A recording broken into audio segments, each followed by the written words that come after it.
Утабын нөгөө нэг жижигхэн нөгөө тэмцээн болоо нөгөө бактестийн тэмцээн тэнд төрүүлээд аюул хөөртэй урам зориг итгэл юм. Би чадах юм гэсэн урам авчихсан. Сэмэн наа Түн баярын Батуулт гэдэг арилжаа сонирхоод 5 орчим жил суралцаа 4 жил болж байгаа.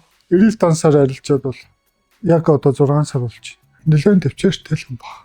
Оролтоо хүлээдэг, арилжаанд орчоод ашигт автлаа хүлээдэг л төрөлтэй. Яг одоо бол яг арилжаа л хийж бэлтгэлтэй явна, секс дугууландаа явдаг. Ер нь тийм хөл хамгийн том зорилго чи ойрын зорилго гэвэл нэг юм өөрийн гэсэн рестораны бизнес эхлүүлэхийг бодож байгаа. Орц эрэл данс үүсгэх төлөвлөлттэй байгаа. Одоо бол дан фандинасаар ажиллаж байгаа. Би арга барилын хувьд бол ер нь батарей суурьтай Fibonacci, volume гэдэг ер нь бүгдийг л аль болох ашиглахыг боддог доо. Нөхцөл бүртгэлээ өөрийнхөө яг нэг харж байгаа яг энэ дээр орох боломжтой гэсэн нөхцөл бүртгэлээ 7 хоногт ихтэй нэг 3 юм уу.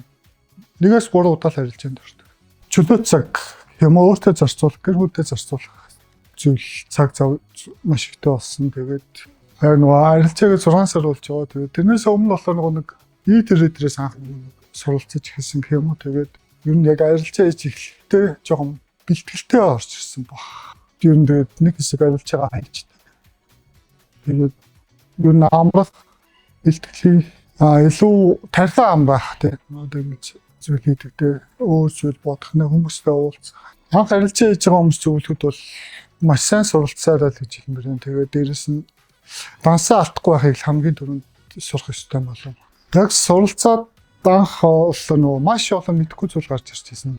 Ашиг руугаа ортлоо би 3-4 жил болсон. Тэгээд тэр болтлоо би суралцсан. Тэгээд залуучуудад хандаж хэлэхэд ер нь яг нөгөө бакалаврын боловсрол 4 жил байдаг юм билээ. Хүний яг нөгөө суралцах хугацаа бас тийм байдаг юм шиг байна гэдэг үг айгу толгоонд орж ирсэн аахгүй. Тэгээд за. Тэр болтол би аажмаар суралцах хэрэгтэй юм гэж бодсон. Анх 5 сард айгу бага мөнгөөр эхэлчихсэн шүү дээ. Тэгээд одоо ер нь хөөрхөн ашигтай болчихсон юм чи. Нилээ яг одоо ч гэсэн суралцж ил байгаа л да.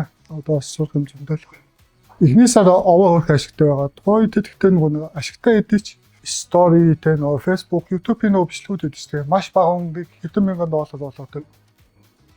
Тийм бичлэгүүдийг үзээд айгу өөртөө нөө сэтгэл гутарч ийсэн юм гэдэг. Бас хүмүүс чадж хаад өөрөө тийм ашигтай байгаа нэ. Тэгээ би яг нөө мотабд ороод мотабын нэг жижигхэн тэмцээн болоо нөгөө бактестийн тэмцээн тэнд төрүүлээд аюул хөөртэй урам зориг итгэл юм уу. Би чадах юм гэсэн урам авчихсан. Ашгаа татаж яваад үүрэх юм уу. Тэр нь хамгийн сайхан даа. Арилжаач өөрөө нэг хүний сэтгэл зүйг ингээд нэг бол доош нэг бол дээш нь маш богино хугацаанд савлуулж чаддаг. Хүний сэтгэл зүйг аюул олон давтамжтай зөгтөг зүйл юм шиг санагддаг. Анх зах зээл худлаа зүйлтэй гамбл мөрөтө тогтоом гэдэг үсэн бол одоо яг өөрөө арилжаад бол боломж байгаа юм байна. Сурч чадвал үнэхээр боломж байгаа юм байна гэж итгэсэн дээ. $100 байлаа гэж одоо $100 нэг арилжааны хүү эсвэл санхүүжилт аваад 10 арилжааны хүү гэдэг дээр давуу тал нь гарсан. 10 сарын 6-нд дата авсан. iTraders.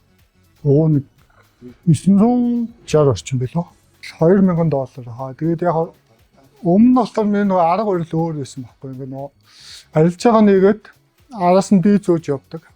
Тэгээд хизээ би зохих хүртэл явдаг гэсэн бэл iTrader нөгөө суултгаарсан шин дүрмээр нөгөө заавал TP тавих хэрэгтэй болсон. Би нөгөө тогтмол ашигтай арилжахын тулд одоо заавал нэг $6,000 татахын тулд $1,500 4 удаа ашиг хийх ч юм уу тиймхүү арилжааны хувьд гэх юм уу менежментийн хувьд баг зэрэг өөрчлөгдсөн. Дөнгөж эхэлж чинь л гэж бодож байна дөө.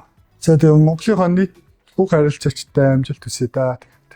Бүгдээрээ $1 сая болоорой.